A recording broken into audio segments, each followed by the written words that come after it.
Now on for Sign On.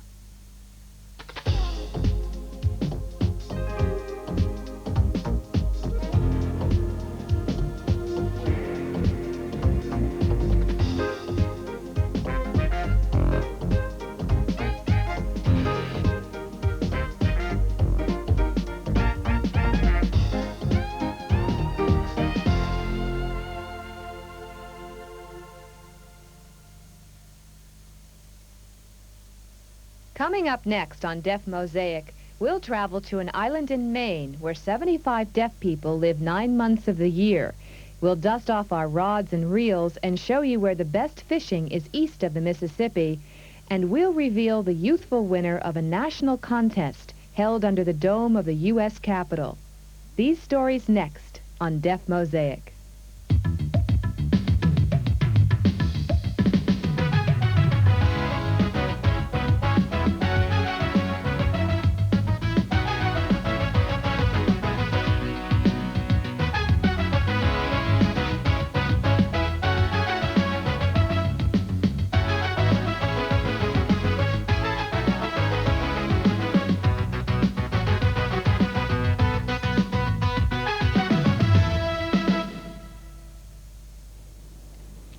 Hello and welcome to Sign On Deaf World. I'm Rachel Bastiker. Every month we'll be introducing deaf programs from various countries around the globe. They'll have their own sign language and we'll be adding English subtitles, as we see on foreign films. This week's program comes from America, from their famous Deaf Mosaic series, which is transmitted every month via satellite. It covers a range of stories and cultural issues from the whole of North America, using their sign language, ASL. Some parts of the program have subtitles only, but it's well worth watching. We hope you enjoy it.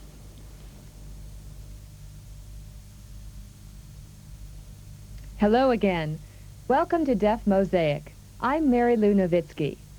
And I'm Gil Eastman. Our first story today is conventional. It's about a place where many of us spent 12 years of our lives, a residential school for the deaf. But there are two things that make this story unconventional. One, you won't see a lot of children, and two, well, I'll let Mary Lou tell you.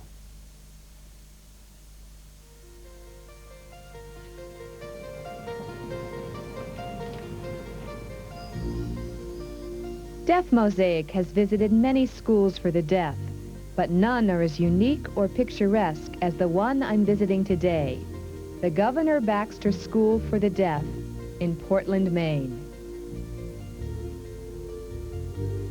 This house behind me was the governor's summer home, and he lived here all of his life until he donated his house and the surrounding 100 acres of land to the state in 1943. But what makes this school so different from other residential schools throughout the country is its location. It's on an island, all to itself in Portland's Casco Bay.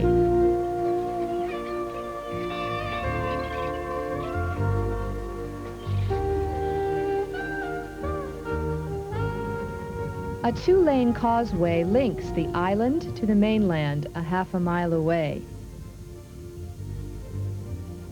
Lois Morin was a member of the first class to attend school on the island. I went to the old school when I was 4.5 years old. At that time, I would say there were about 150 students there. When I moved here to the new school, the enrollment increased to about 200. Really, 195. The top was 195 students. Since 1975, the last 10 or 12 years, the enrollment has decreased. Right now, we have about 45 students, from kindergarten through high school. Lois, a math teacher for 21 years at the Governor Baxter School, teaches 11 students. Coinciding with a decline in enrollment, she remains the only deaf teacher at the school. The reason why the enrollment has decreased here is because more and more students are mainstreamed in public schools. I really hope that our school will expand with more students, expand the academic program and the residential program. We're afraid that the residential program could close in the near future, but we're working hard to save the dorms as well as the school. Will the school close if the enrollment continues to decline? Governor Baxter's superintendent, Kathleen Freeze. The state has no intention of closing the school, and the administration here is confident of that. The dwindling enrollment we see as kind of leveling off now. Before we didn't have a parent-infant program, and now we're seeing many children coming into the parent-infant program. In fact, there are families waiting for services because we can't service all of them right now. Laura Fitzsimmons is the coordinator of the parent-infant program. We provide a real variety of services. We provide family therapy services, occupational therapy services, and we provide speech and language services. So sometimes we have families traveling up to an hour and a half each way for services. So it can take a lot of time for them. Another program at the Governor Baxter School for the Deaf is the Communication Garden. The school's speech pathologist, Anita Koss. The program is for hearing children who are language delayed, and it's intended just for hearing children because there are other services here for the deaf children. The Communication Garden started as a result of two little boys 2 years ago who had such severe speech and language problems that they were pretty much unintelligible, and their parents really wanted them to be able to communicate, and so they were hoping that they could learn to sign, and that would give them a form of communication. So they got them enrolled in the preschool program here for deaf children, and they learned to sign and were able to communicate, but it wasn't really appropriate for them to be in that program because they weren't hearing impaired. So this program sort of evolved because of those two boys. What are some other innovative plans for the Governor Baxter School? Oh, a lot of things. And first of all, we're going to try something in the state that I don't think other schools have tried. We're trying to take the best of what we've seen working at other schools. For example, many schools for the deaf follow a long-range planning process that involves many people on staff, but not necessarily many people from the community. If you involve people from the community, it means you have to teach them about what you're doing. It's a huge task.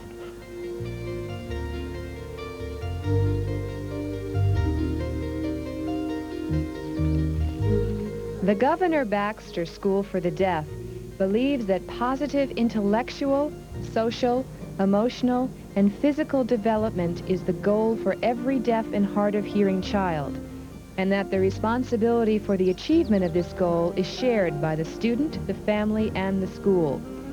We all share this philosophy, but I'm a little bit jealous that these kids achieve this goal on their very own island. It's a unique way to get an education.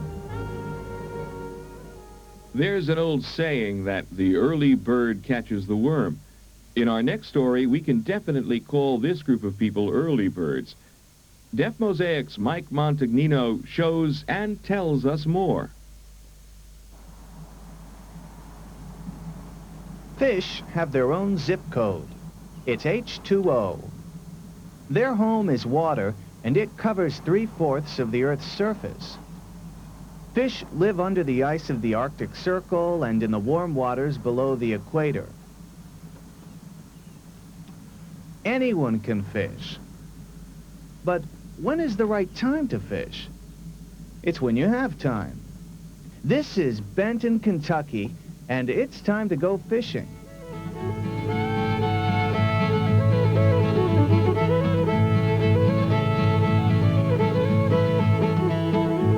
The National Bass Association of the Deaf, or NBAD, is holding its 16th annual team tournament sponsored by the Dayton Deaf Anglers Club from Ohio. 158 anglers from 21 states are here, hoping to win the grand prize of $2,000, awarded to the contestant with most weight in bass at the end of 3 days. With me is Debbie Stout, one of the contestants.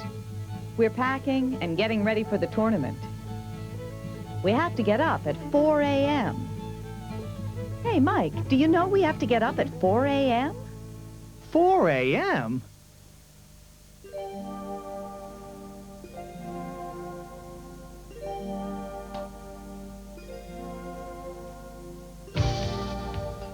This man caught the most bass, and he deserves this award.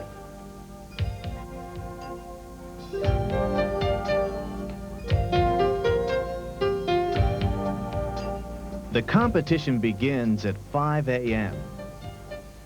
When the lights flash, they're off. Contestants go out as far as 70 miles.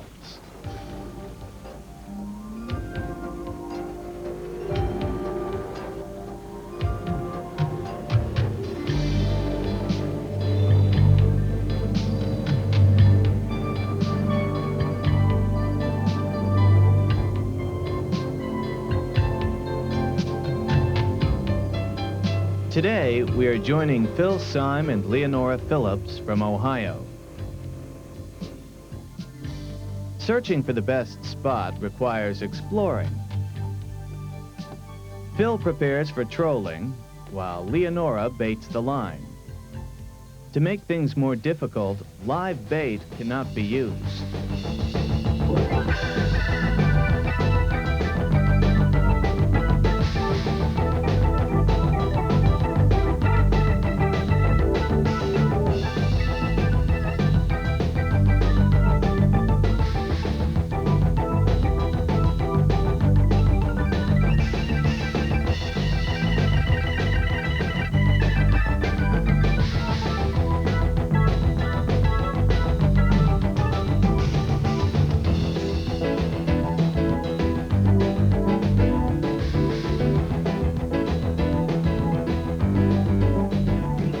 After a long day of fishing, each team must check in at the dock. Some are luckier than others, and everyone wonders who caught the biggest fish. After all the boats are in place and the fish are unloaded, it's time to find out.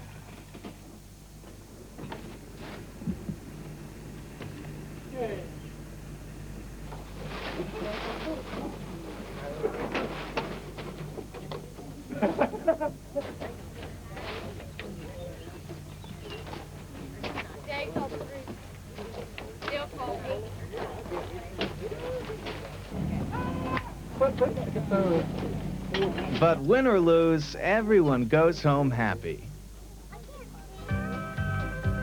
At the tournament's end, the winning teams collect their prizes. In first place are Ricky Cooper and Charles Ingram, 31 bass weighing 48.83 pounds. In second place, Judith Gall and Ronald Smith, 29 bass weighing 41.65 pounds. And in third place, Aaron Lang and Dennis Bacon, 21 bass weighing 37.37 pounds. These guys had to get up real early every morning, pack, and prepare to hit the water. As for me, I had to get up at 5 in the morning and fish all day, too. How many fish did I catch? Well, this is for Mary Lou and Gil.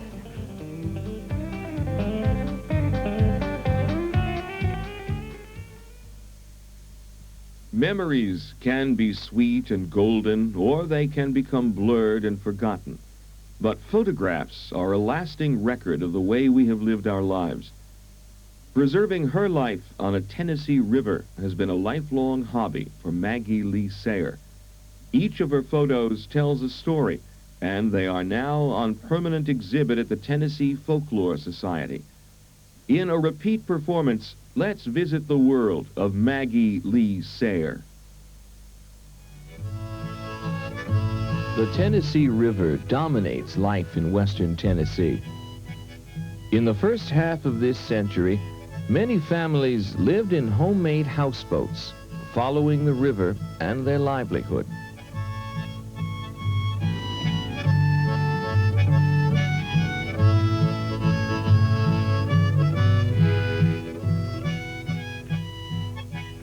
Maggie Lee Sayer, deaf since birth, grew up and lived most of her life on a shanty boat.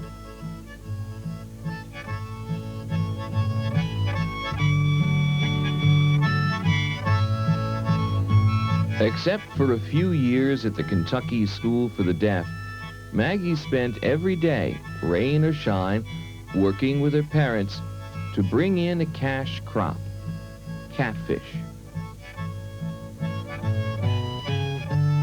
As more modern fishing methods came into use, people moved on to the land, sometimes taking their houseboats with them.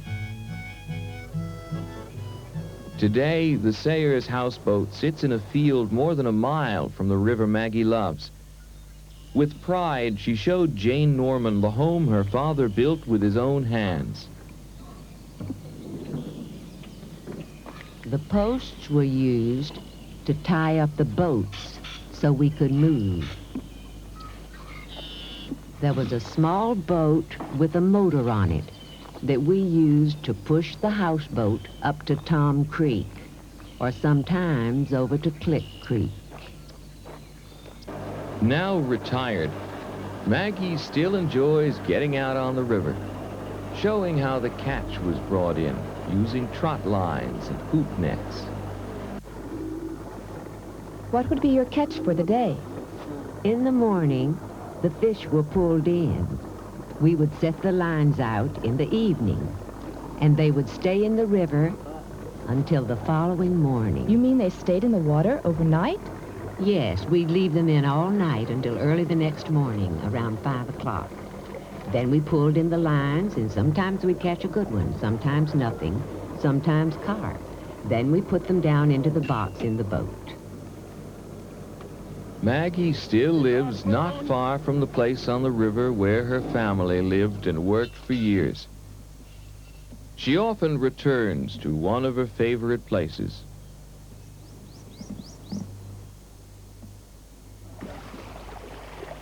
We didn't stay in one place. I told you, we were at Perryville, and after Perryville, we went down to Pickwick Dam, then back to the Perryville Bridge. But we didn't stay there long because the musselers dragged the area and broke my father's nets. We've also lived up at Tom Creek, but we found this was the best place. We stayed here a long time.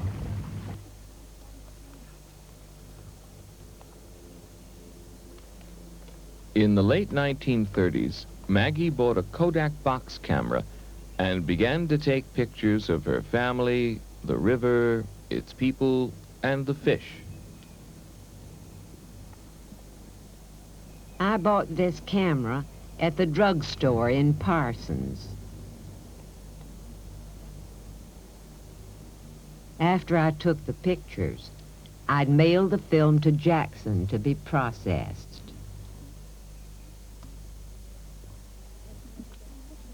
It would take a week to get the pictures back. I would get the mail over at my neighbor's house. Some of the pictures would be good, some fair, some okay. Folklorist Tom Rankin was one of the first to recognize the importance of Maggie's snapshots. It's not only important as a document of a particular lifestyle and a particular time, but it's also the expression of a person who could not hear and cannot hear, and who found photography to be a very meaningful way to express herself and to express intimate feelings about her family. When we caught a large fish, I'd take a picture before it was sold. Then I could remember the big fish hanging on the scale. I took these pictures before we sold the fish.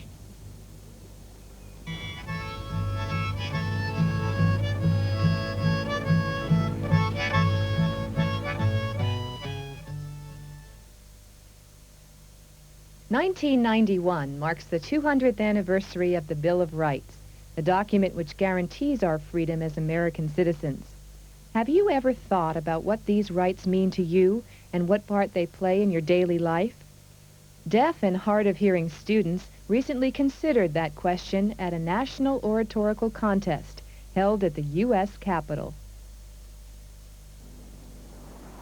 Finalists from across the United States arrived in Washington, D.C. on June 20th, prepared to respond to the question, what do the Bill of Rights and other constitutional amendments mean to me as a deaf or hard of hearing individual?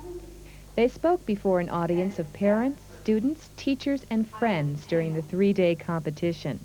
Cash prizes were awarded to the winners, who were selected by a panel of 5 judges. Rita Rivera of Oregon won 3rd place. Amendments strengthen especially the part of the Declaration of Independence about the pursuit of happiness. They give you the chance to pursue happiness in America with better education, access to communication, and better relationship with the hearing world. Darby Lee of New York took 2nd place. The Constitution and the Bill of Rights, the very foundation of this country, tell me that not only do we deserve these rights, but that we have the power to fight for them, and that we should fight for them.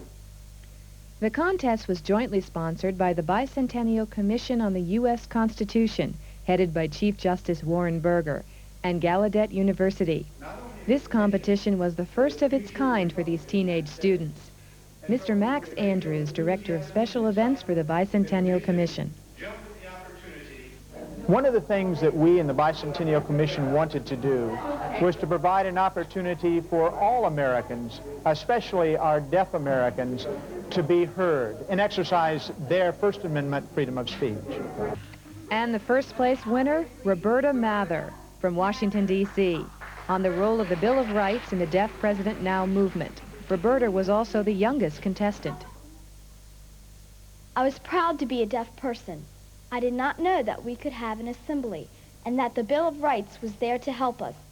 After a long week of protests, we finally had a deaf president. The Bill of Rights had made this possible.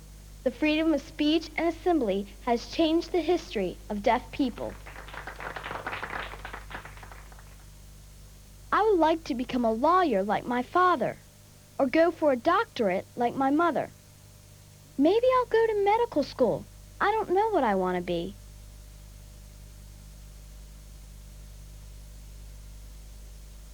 In a previous program, we reported the problems deaf people have using the 911 emergency telephone number. Unfortunately, the problems still persist. This past April, a Los Angeles Police 911 operator hung up on a TDD call from a man trying to get help for his 80-year-old wife who was having trouble breathing. Not realizing his TDD plea to please send paramedic was never received, the husband waited 10 minutes for help to arrive. He then called the fire department using a regular 7-digit phone number. His wife died. And in June, a Montgomery County, Maryland woman, using her TDD, tried 3 times to contact a 911 operator after her husband complained of chest pains and breathing problems. Each time the operators hung up on her. Her husband died. Our lives could be in jeopardy one day, and we can't take for granted that operators responding to 911 calls are properly trained to use a TDD. All of us at Deaf Mosaic encourage you to contact your police, fire, and rescue departments. But don't call 911 this time. To make sure that they know how to respond to a 911 TDD call, because the next emergency could be yours. That's interesting. Most of us see America as being way ahead of us, a place where they've got everything. But they're obviously having problems with their emergency services, their 911 calls, the equivalent of our 999 service. It's worth noting how important it is to train all our operators in how to deal with text phone calls properly. Deaf World will be back on the 9th of May with the first of 2 special drama programs from Sweden. Next week, Carolyn Edwards and June Hippolyte will be presenting Your Views. Join us then.